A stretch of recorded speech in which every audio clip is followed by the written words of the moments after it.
반갑습니다. 사실 이제 시문문학대상이라는 상이 굉장히 큰 상이고 제가 전혀 예상을 못 했거든요. 제가 이번에 수상작 자체도 약간 지금 이제 뭐 굉장히 한국문학이 막 되게 환영하는 그런 장르라든가 그런 주제는 아닐 거라고 생각을 해서 저는 그냥 제가 쓰고 싶은 걸 써서 발표를 했는데 이게 뭐 문학상을 받을 것이다. 더더군다나 뭐 시문이라는 이름을 딴 그런 상을 받을 것이다. 예상을 못해서 일단 굉장히 놀랐습니다. 놀랐고 또 기쁘죠. 기쁘고 영광이고 그리고 이제 그런 좀 마음이 진정되고 나니까 약간 이제 이런 생각이 들더라고요.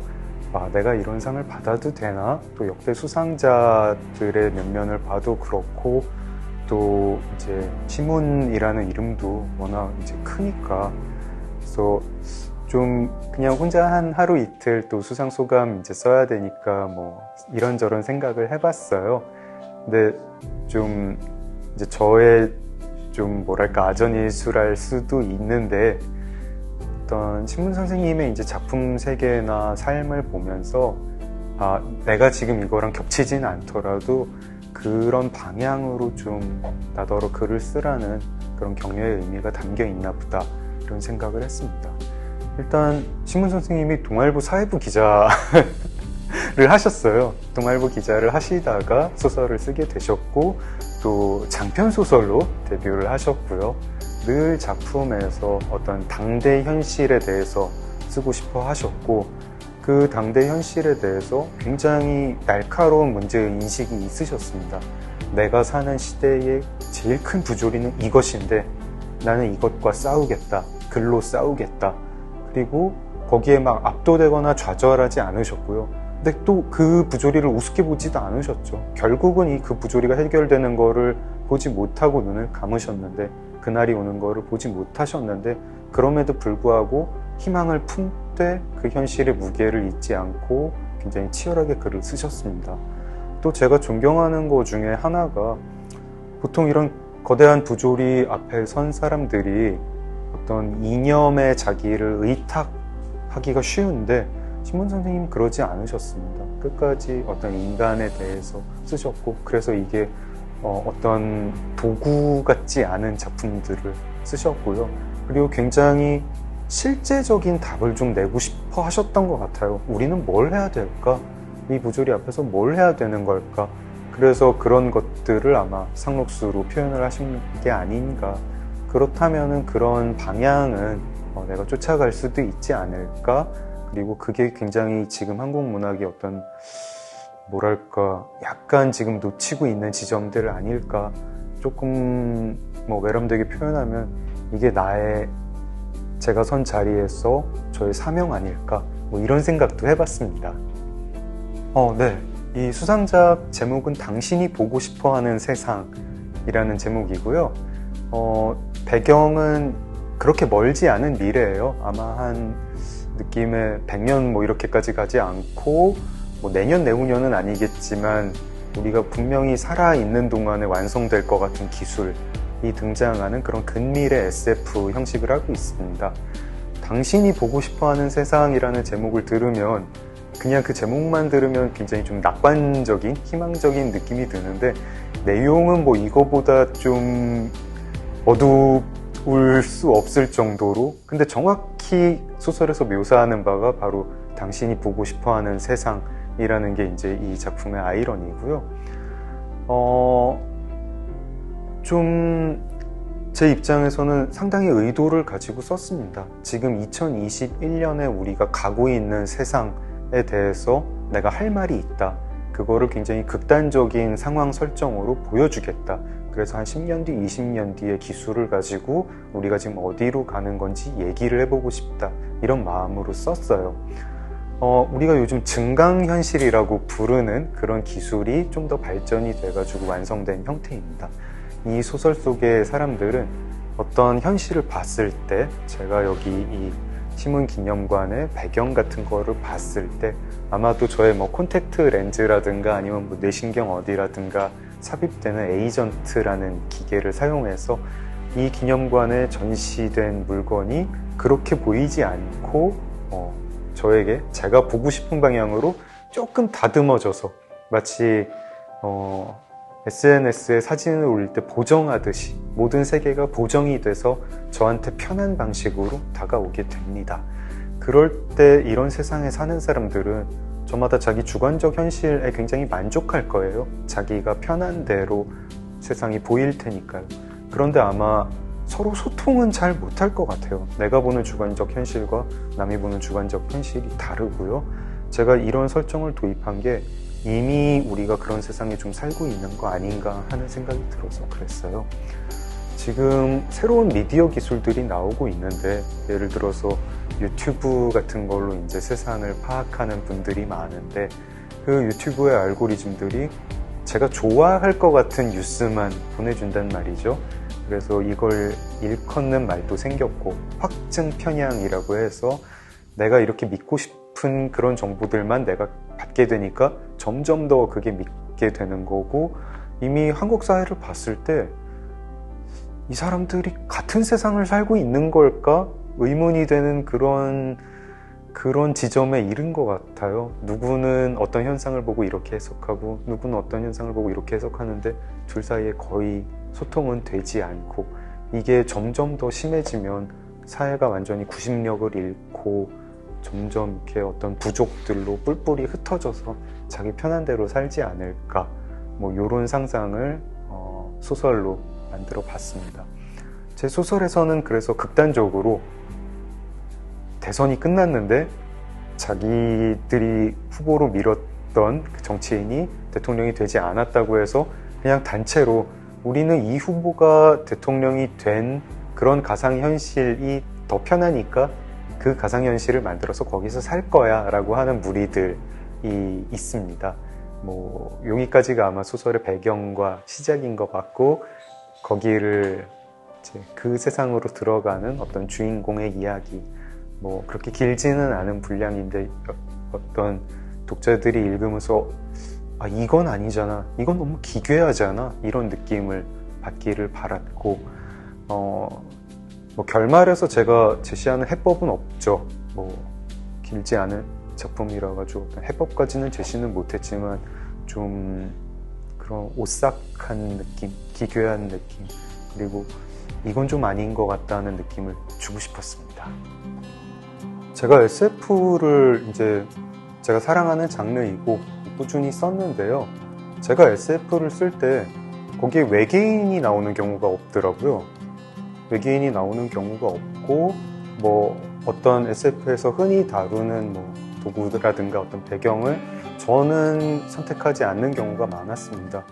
결국은 저한테는 그 외계인들의 생태라든가 이런 거는 관심사가 아니고, 지금 현재 닥친 문제에 대한 비유로 약간 활용할 때가 있고, 또는 아니면 근미래 기술이 사실은 지금 21세기의 많은 사람들한테 예를 들어서 민주주의에 기술이 큰 위협이 된다고 생각을 합니다. 이게 단순히 비유가 아니라 그 기술 자체가 정말로 위협이라고 생각을 해요. 지금 많은 소셜미디어라든가 아까 말씀드렸던 어떤 뉴미디어의 어떤 알고리즘들, 이런 게 정말로 사회에 위협이 되고 사회뿐 아니라 어떤 개인의 정체성에도 위협이 된다고 생각을 하기 때문에 문학으로서 이거를 좀 문제 제기를 하고 싶고 비판을 하고 싶습니다. 그런 때에 자연스럽게 SF로 그런 어떤 도구적으로 사용을 하게 되는 것 같습니다. 한국 문학 안에서 SF 장르도 위상이 굉장히 높아졌는데요. 뭐 일단은 한국 문학의 외연이 넓어진다는 의미에서 환영을 하고, 근데 약간 이제 조금 우려되는 지점도 있는 것 같아요. 그러니까 한국 문학이 독자를 계속 잃고 있고, 거기에 대해서 어떤 절박한 마음이 있어서 좀 팬덤들을 좀 우리 편으로 갖고 싶다, 이런 것들이 누가 기획을 했다기보다는 자연스럽게 그런 요구들이 나와가지고 결합을 하는 것 같은데, 저는 또 우리가 이제 제가 생각하는 문학이라는 게 막 어떤 엔터테인먼트 산업은 아니거든요. 그래서 좀 독자가 많이 오고 젊은 독자가 많이 오고 열렬한 독자들이 많이 오는 것도 좋지만 어떤 중심에서 이거를 새로운 어떤 이론? 그런 걸로 좀 소화를 했으면 좋겠다 그런 생각이 들어요. 지금 SF라든가 다른 장르에 대한 그런 이해가 사실은 팬덤 내부에서도 그렇게 제 생각에 이해가 높은 것 같지 않고 팬덤 밖에서도 마찬가지고 그런 것 같습니다. 우리가 아마 그 용어 때문에 더 오해가 빚어지는 것 같기도 한데 SF가 과학을 다루는 것이냐? 저는 별로 그렇지 않다고 생각해요. 이미 초창기에 이제 미국에서 20세기 초중반에 SF라는 용어를 만들고 그런 작품들을 많이 썼던 당시의 사람들은 그 장르가 진지하게 과학에 대한 장르라고 믿었는데 지금은 이미 그렇지는 않은 것 같습니다. 1960년대, 70년대에 이미 그다지 뭐 과학적 정합성하고는 상관없는 작품들이 뛰어난 문학 작품들이 SF라는 이름을 달고 나왔고 그거에 대해서 계속 어떤 과학적 상상력 또는 뭐 하드 SF 뭐 이런 식으로 이해를 하면서 장르를 그렇게 접근하는 게 별로 맞는 접근 같지는 않아요. 기존에 우리가 소설에 대해서 이해하던 것들을 조금 더 확장해서 이거를 좀 제대로 소화하는 어떤 그런 단계까지 좀 나아가면 좋겠는데 거기까지는 못 이르는 것 같다는 게 저의 생각입니다. 저는 개인적으로는 어떤 소설의 구성 요소들이 있는데 인물, 사건, 배경이 있는데 그런 배경에서 좀 맹렬한 실험을 벌이는 장르가 SF랑 판타지 아닌가 이런 식으로 좀 접근을 해주면 좋지 않을까 그런 생각을 하고 있습니다. 뭐 사실 이제 여러 층위에서 좀 어떤 저의 전략일 수도 있고 제가 이 주제를 대하는 태도일 수도 있는데요. 저도 이제 한국 작가고 사실은 한국 사회에 대한 소설이니까 읽을 때 너무 낯설지 않으면서도 이제 독자들이 몰입할 수 있게 어떤 뭐 비슷비슷한 소재를 고른다고 해도 이 소재가 더 맞을 것 같다라고 고른 그런 아이템들도 있고요. 또 한편으로는 이런 생각이 있습니다. 우리가 먹는 게 우리다. 영양에 대해서 말씀하시는 분들, 식생활에 대해서 말씀하시는 분들 그런 말을 하잖아요. 근데 저는 우리가 보는 것, 우리가 읽는 것이 우리다 라는 생각을 갖고 있어요. 그래서 증강현실이라는 기술을 봤을 때 저는 이게 좀 무섭습니다. 내가 보는 것, 내가 읽는 것이 나인데 이 기술은 나를 바꾸겠구나. 내가 보는 것을 조작을 하는 거니까 나를 바꾸겠구나. 심지어 그 기술은 주인도 없는 것 같고 목적도 없는 것 같고 정말 이 기술의 목적 자체를 모르겠고 그냥 눈을 가린 어떤 그런 기술 같습니다. 그리고 저한테 드는 생각은 자연스럽게 그 증강현실이라는 기술을 봤을 때 우리가 뭐 포켓몬고라는 게임을 봤을 때 어떤 재미있는 놀이 이렇게 느껴지는 게 아니라 바로 정치가 떠올랐어요. 정치하고 결합이 되면 이건 정말 무서운 기술이 될 것이고 사람의 삶이라는 게 사실 공동체와 떨어질 수 없고 공동체와 개인이 영향을 주고받는 게 정치라고 생각을 하거든요. 근데 여기에 개입하면 정말 파괴적인 어떤 그런 현상을, 파괴적인 영향을 일으킬 수 있는 기술이겠다. 그리고 이제 그걸 제일 극단적으로 또 알기 쉽게 보여주는 게 대선불복이라는 우리가 쉽게 들으면 이해가 되는 그 현상. 그래서 대선불복이 기술적으로 가능해진다. 너무 딱 떨어지게 제가 경고하고 싶은 현실을 정리하는 단어였고요. 그래서 증강현실은 우리의 그 지금 입맛에 맞는 매체가 일으키고 있는 어떤 그런 거에 대한 비유로서, 그리고 대선불복은 이게 정치에 미칠 영향에 대한 비유로서 사용을 했습니다. 박완서 선생님의 아주 오래된 농담은요, 제가 좋아하는 작품이기도 하고 또 여기서 이 소설에서 어떤 레퍼런스처럼 뭐 롤리타를 예로 들기도 하는데 롤리타를 드는 것만큼 한국 작가의 작품도 하나 들고 싶었고요. 그리고 저는 이제 박완서 선생님이 한국문학의 정전에 들어가셨다고 생각을 해요. 이제 클래식이 되셨다고 생각을 하고 그런 이제 문학의 정전, 그리고 특히 이제 한국문학의 정전을 인용하는 게 즐겁습니다. 즐겁고 저도 나중에 그렇게 인용이 되고 싶다 그런 욕심이 있고, 지금은 아직 좀 건방진 욕심이겠지만, 그래서 그런 예를 아주 오래된 농담, 그 소설의 결말 자체도 이 당신이 보고 싶어하는 세상하고 이제 맞아떨어지는 부분이 있고요. 그래서 즐겁게 인용을 했습니다. 이 소설 같은 경우에 어떤 약간 탑다운 방식으로 쓴 셈이죠. 큰 주제의식이 있고 이거를 표현하고자 하는 어떤, 이게 잘 표현될 배경, 큰 시대적 배경에서 그게 잘 표현될 공간, 이런 식으로 내려왔습니다. 그래서 어떤 소수의 사람들이, 뜻이 맞는 사람들끼리 자기들끼리 모여가지고 남의 방해를 받지 않으면서 그냥 만족스럽게 살 수 있는 공간을 찾다 보니까, 좀 어떤 격리된 그런 공간 찾다 보니까 그런 공간이 그렇게 많지가 않더라고요.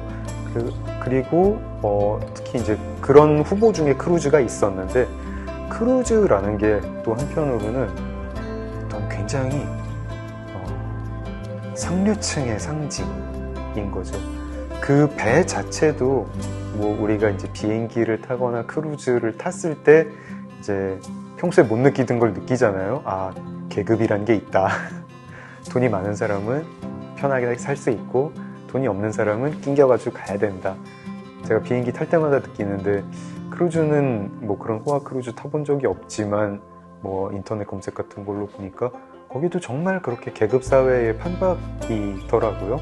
그래서 이 공간이 굉장히 재미있는 공간이고 이 소설 아이디어랑 맞아떨어진다, 그런 생각을 했어요. 그리고 그 에이전트라는 기계가 나왔을 때 이걸 제일 많이 이용할 사람, 혹은 그 기계를 만든 사람들이 자기들의 홍보 포인트로 내세울 지점이 뭘까 생각을 해보면은 제가 굉장히 거슬리는 것들을, 하지만 별로 중요하지 않다고 생각하는 것들을 이렇게 제거를 해준다, 그런 지점 아닐까 생각이 됐어요. 지금도 어떤 포털 사이트 댓글창 같은 데서 좀 약간 수준 낮은 인공지능이죠. 그런 것들이 욕설이나 비속어를 감지를 해가지고 쓰지 못하게 하는데, 이게 좀 더 교묘해지고 또 좀 더 기술이 정교해지면 아예 그냥 그 단어 자체를 바꿔서 읽는 사람들이 편하게 하지 않을까. 그것도 그런 단어를 보고 싶어하는 사람이나 그런 단어가 겨냥하는 어떤 목표에 대한 생각에 따라서 그 사람, 이 수용자를 분석을 해가지고 어떤 사람한테는 욕설을 순화해서 보내고 어떤 사람한테는 보내지 않고 이렇지 않을까. 그리고 이게 좀 무서운 게, 그 정도면 다들 또 그건 괜찮지 할 것 같거든요. 근데 미묘하게 그런 식으로 현실이 조금씩 변질이 되는 거예요. 그래서 사람들이 굉장히 매력을 느낄 것 같지만 사실은 물고기를 낚는 바늘처럼 이게 굉장히 위험할 것 같은 사소한 어떤 장면들, 그런 기술을 보여줄 수 있는 장면들, 그런 걸로 욕설 순화하는 모습이 제일 적절한 것 같아서, 이렇게 좀 짧지만 그 부분을 읽은 사람들은 굉장히 기억에 나게 되죠. 이거 될 것 같은데? 그리고 이런 거 있으면 나도 쓸 것 같은데? 이런 느낌, 그런 걸 주기 위해서 그 부분을 넣었습니다. 사실 당신이 보고 싶어하는 세상에 담긴 어떤 문제의식들이요, 그러니까 새로운 미디어 기술이 지금 우리 사회에 큰 위협이 되고 있다, 이 생각 제가 굉장히 자주 하고 있습니다. 자주 하고 있고, 사실은 그 생각으로 책을 한 편 쓰려고 해요. 소설은 아니고 논픽션을 좀 써보려고 하는데요. 그 논픽션을 구상하는 중에 장편소설 청탁을 받아서 그 문제의식을 가지고 약간의 소품처럼 좀 써본 거죠. 당신이 보고 싶어하는 세상은요. 그리고 그 논픽션은 뭐 내년쯤 뭐 내고 싶은데 대강 구상은 했고 제가 얘기하려는 바도 정리를 했고 이제 좀 집필을 해야 됩니다. 지금 당장 이거를 집필을 하지는 못하는 게 어떤 장편소설을 마무리를 하고 있어요. 장편소설을 마무리하고 있고 이게 분량이 굉장히 길어가지고 지금 2,000매가 넘었습니다. 2,000매 넘었고 가제는 재수사라고 해요. 어떤 범죄소설이고요. 제가 2011년에 데뷔를 했는데 올해 제 데뷔한 지 10년이 됐고 이제 신인 작가는 아닙니다. 중년 작가가 되었고 제가 어떤 작품을 써야 되느냐 이런 생각이 들더라고요. 그래서 뭐 순발력 있게 뭐 가벼운 작품들, 재미있는 작품들 이런 걸 쓰는 것도 좋고 뭐 그런 어떤 경쾌함을 바라는 독자들도 있는데 저는 제 역할은 그건 아닌 것 같아요. 좀 어쨌든 제가 하는 작업을 제가 굉장히 중요하다고 느끼고 있고 한국 사회에 대해서 뭐 한 면만 가지고 하는 게 아니라 이거를 통째로 좀 작품에 넣고 싶고 우리 사회에 커다란 어떤 위협이 된다고 생각하는 것들 또는 한국 사회의 어떤 지금 주소, 방향 이런 것들에 대해서 좀 써보고 싶다. 그러려면은 분량 자체가 좀 길어야 될 것 같고 나는 앞으로 장편소설 작가로서 좀 분량이 되는 작품들 쓰고 싶다. 그러면서 논픽션도 좀 쓰고 싶다. 저한테는 비슷한 작업입니다. 큰 틀에서는 그런 생각을 하고 있어요. 뭐 그런 와중에 이제 뭐 에세이 같은 거는 이제 제가 좋아서 씁니다. 에세이를 쓰고 나면 이제 좀 뭐 제가 좀 치유받는 느낌이고 가끔 막 이제 논픽션이나 장편소설 쓰다 보면 제가 지쳐서 에세이를 쓰고요. 칼럼 같은 것들도 이제 뭐 지금 몇몇 매체에 연재를 하고 있는데 애정을 가지고 합니다. 근데 저의 본령은 장편소설 작가고 그래서 좀 굵직하고 무겁고 어떤 사회적인 작품들 쓰고 싶다. 논픽션도 쓰고 싶다. 지금 재수사 말씀을 조금 드리면 지금 한국 사회는 무엇이 문제다라는 거를 제가 좀 거기서 얘기를 하고요. 그 다음에 뭐 두 가지 문제점을 얘기를 하는데 그 각각의 기원은 무엇이다 라는 것도 좀 얘기를 하려고 합니다. 사실 거의 다 썼고 이제 결말이고 이제 구상은 끝나가지고 힘든 부분은 지나갔고요.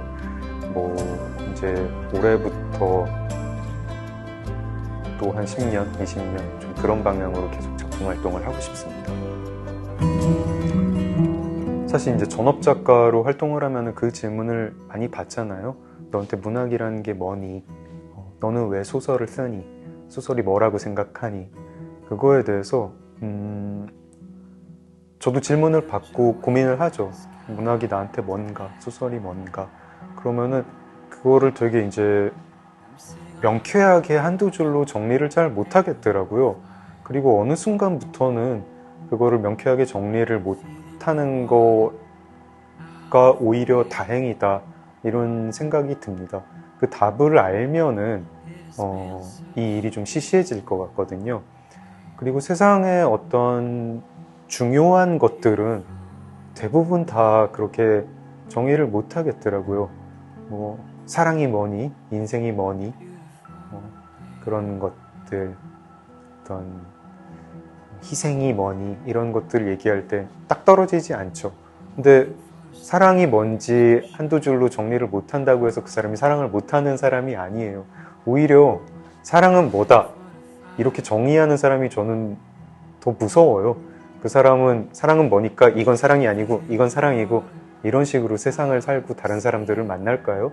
되게 무서운 거 아닙니까? 그 사람이 오히려 사랑을 못할 것 같은데 이게 뭔지 모르겠지만 나를 이끌고 나를 어떤 행동을 하게 하고 어떤 행동을 하지 못하게 하고 때로 되게 기적적인 일도 하겠죠. 그 사랑이 뭔지 몰라야 아마 그러면서 알게 될 것이고, 저는 아마 죽을 때까지 계속 뭐 문학이 뭔지 소설이 뭔지 모르면서 근데 그걸 계속 추구하기는 할 것 같습니다. 그거는 제가 아는 것 같아요.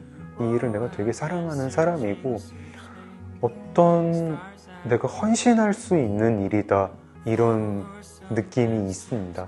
예를 들어서 돈을 굉장히 많이 번다고 해도 뭐 제가 무슨 뭐 펀드를 운용하는 사람이라든가 뭐 어떤 뭐 재무와 관련된 일을 한다든가 하면, 그래서 굉장히 뭐 워크라이프 밸런스를 맞추고 뭐 돈을 많이 벌고 어떤 뭐 사회적 존경을 얻고 한다고 해도 어떤 종류의 공허함이 있을 것 같고, 제가 그 일에 헌신하지는 못할 것 같아요. 아, 나 이거 어느 순간 되면 은퇴해야지, 뭐 이런 생각을 할 것 같은데, 이 일을 하다 보면은 굉장히 충만한 그런 감정을 느낄 때가 있고, 분명히 이게 공허하지 않은 일이다, 어떤 의미 있는 일이고 내가 뭔가를 만들고 있다, 이런 감각을 느낍니다.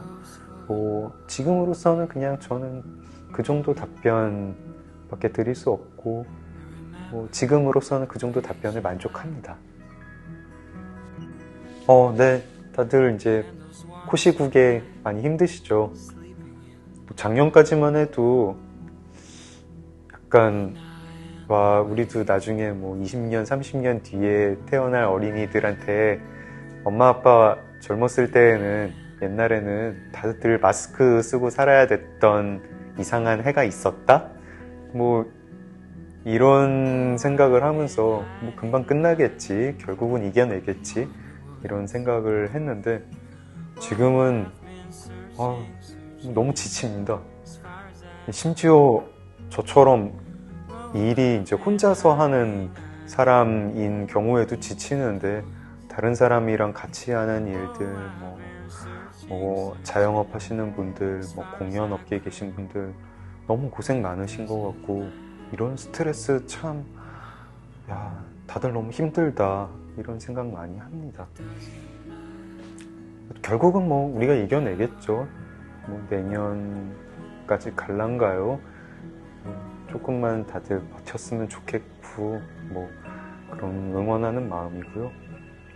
저는 뭐 그 코로나하고 별도로 굉장히 이렇게 다이나믹한 한 해를 보냈습니다.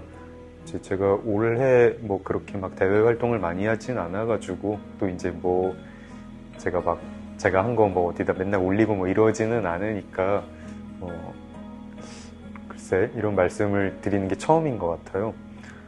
저나 아내나 이제 올해 굉장히 이제 드라마틱한 변화가 있어서, 아내는 회사를 그만두고, 저는 작년 올해 약간 우울증을 앓았어요. 근데 그 우울증 원인 중에 하나는 쓰고 있는 작품이 잘 안 되는 것과, 난 앞으로 어떻게 살아야 되나, 뭐 이런 것들이었고, 아내는 회사를 그만둔 게 뭐 그 다니던 회사의 어떤 에서 받는 스트레스도 있었고, 아내 역시 내가 좀 의미 있는 일을 하고 싶은데, 뭐 이런 고민이 있었습니다. 그냥 뭐 쉽게 말해서 부부가 중년 위기에 함께 빠졌는데, 저희가 그래서 여행을 갔어요. 제주도에 한 달 동안 여행을 가서, 갈 때는 굉장히 지친 상태로 갔는데, 거기서 바다 보고 뭐 둘이서 맥주 마시고 멍하니 하루 보내기도 하고 이러면서 천천히 어떤 것들이 정리가 되더라고요.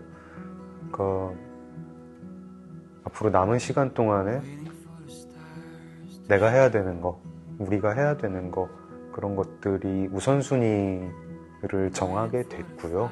그런 우선순위를 정하고 또 이제 버릴 거 버리면서 굉장히 마음이 안정되고, 또 뭐 마음이 안정돼서 그런지 그 쓰고 있던 장편 소설의 어려운 지점들도 돌파를 할 수 있었고, 지금은 굉장히 마음이 편해졌습니다.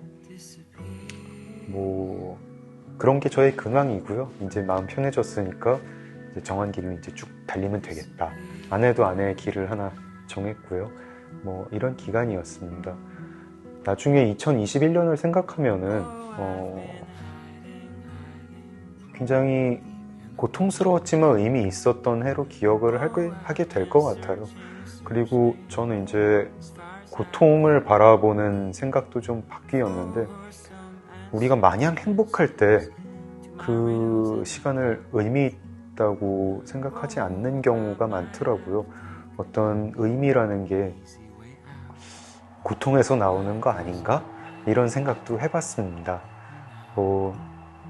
하여튼 아마 소설가가 자기 근황 말로 전하는 것보다 책으로 전하는 게 더 좋을 거고, 저는 지금 올해, 내년, 그리고 이제 그 이후에 써야 될 글들에 대해서도 생각을 되게 많이 했고, 많이 정리했고, 이제 쓰자! 이런 생각만 하고 있습니다. 네, 책으로 연락을 드리겠습니다. East Coast for